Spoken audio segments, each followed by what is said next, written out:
Hi friends, Gogisetti Subbarao మీ psychologist. ఇవాళ మనం చెప్పుకునే టాపిక్ విటమిన్స్లో బి12 అనేది ఎంతో ఉపయోగకరమైందనమాట. ఎందుకంటే అది చూస్తానికి చాలా చిన్నగా ఉన్న దాని ఇంపాక్ట్ మాత్రం చాలా ఎక్కువగా ఉంటుంది అనమాట. కాబట్టి బి12 డెఫిషియన్సీని మనం ఏదన్నా టెస్టులు చేయించుకున్నప్పుడు రెగ్యులర్గా వింటూ ఉంటాం అనమాట. అందుట్లో వెజిటేరియన్లో అయితే, అంటే నాన్ వెజ్ తినని వాళ్ళు అయితే ఇంకా ఎక్కువగా బి12 డెఫిషియన్సీ ఉంటుంది అనమాట. కాబట్టి ఇక్కడ తెలుసుకోవాల్సింది ఏంటంటే బి12 అనేది మనకెంతో యాక్టివ్నెస్ని కానీ ఎనర్జీ లెవెల్స్ని కానీ ఇంప్రూవ్ చేసేదిగా మనకు ఉపయోగపడుద్ది అనమాట బి12 విటమిన్.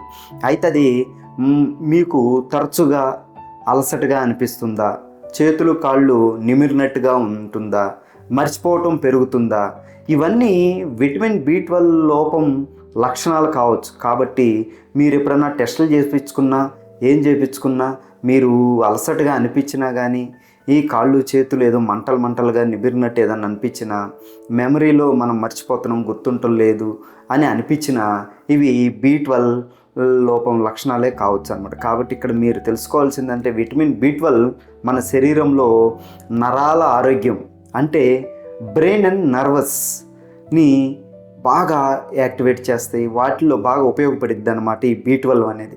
రక్తం తయారీలో కూడా, రెడ్ బ్లడ్ సెల్స్లో కూడా తయారీలో విటమిన్ బి12 అనేది ఎంతో ఉపయోగకరమైంది. ఎనర్జీ లెవెల్స్ మెయింటైన్ చేయటంలో కూడా బి12 హెల్ప్ చేస్తుంది అనమాట. ఇక్కడ తెలుసుకోవాల్సింది ఏంటంటే బ్రెయిన్ అండ్ నర్వస్ సిస్టాన్ని, రెడ్ బ్లడ్ సెల్స్ని ఇంప్రూవ్ చేయడానికి, మన ఎనర్జీ లెవెల్స్ మెయింటైన్ చేయటంలోనూ విటమిన్ బి12 అనేది చాలా ఉపయోగపడుద్ది అనమాట మన శరీరంలో. కాబట్టి మనం దాన్ని నెగ్లెక్ట్ చేయకూడదు. మనం ఎంత సాధ్యమైనంత వరకు దాన్ని డెఫిషియన్సీ నుంచి తప్పించుకుంటే మనం అంత ఆరోగ్యకరంగా, హెల్దీగా, ఎనర్జెటిక్గా ఉంటాం అనమాట. అయితే వీటి లోపం వల్ల మనకు వీక్నెస్ ఎక్కువగా ఉంటుంది, మెమరీ ప్రాబ్లమ్స్ ఎక్కువగా వస్తూ ఉంటాయి, ఈవెన్ డిప్రెషన్ కూడా రావచ్చు అనమాట.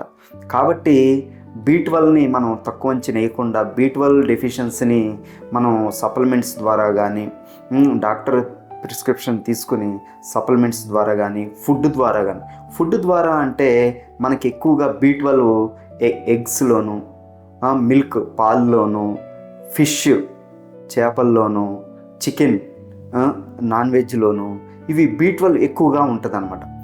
ఇక్కడ తెలుసుకోవాల్సింది ఏంటంటే బి12 వెజిటేరియన్కి బాగా ప్రాబ్లమేటిక్గా ఉంటుంది అనమాట.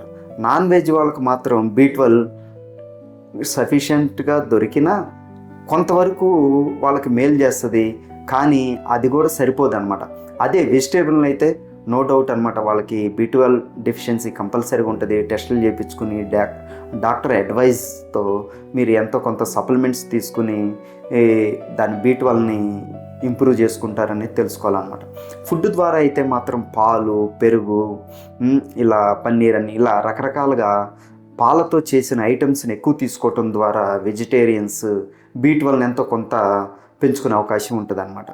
ఇక నాన్ వెజిటేరియన్ అయితే ఎగ్గులు కానీ, ఇక్కడ ఫిష్, చికెను, మటను వీటిల్లో బి12 ఎక్కువగా ఉండటం వలన మనం ఎంతో కొంత బి12ని అధిగమించుకునే అవకాశం ఉంటుంది అనమాట. కాబట్టి బి12 విటమిన్ చాలా చిన్నదే కదా, స్మాల్ బి12 కదా, అది మనల్ని ఏం చేస్తుందిలే అని చాలామంది అనుకుంటూ ఉంటారు. ఇక్కడ తెలుసుకోవాల్సింది ఏంటంటే బి12 అనేది ఎంత చిన్నదో దాని ఇంపాక్ట్ మన శరీరం పైన అంత ఉంటుంది అనేది గుర్తుపెట్టుకోండి. ఎందుకంటే మెయిన్ మన brain, nervous system, red blood cells వీటన్నిటికి ఇంప్రూవ్ అవ్వటానికి బి12 ఎంతో దోహదపడిద్ది అన్నమాట.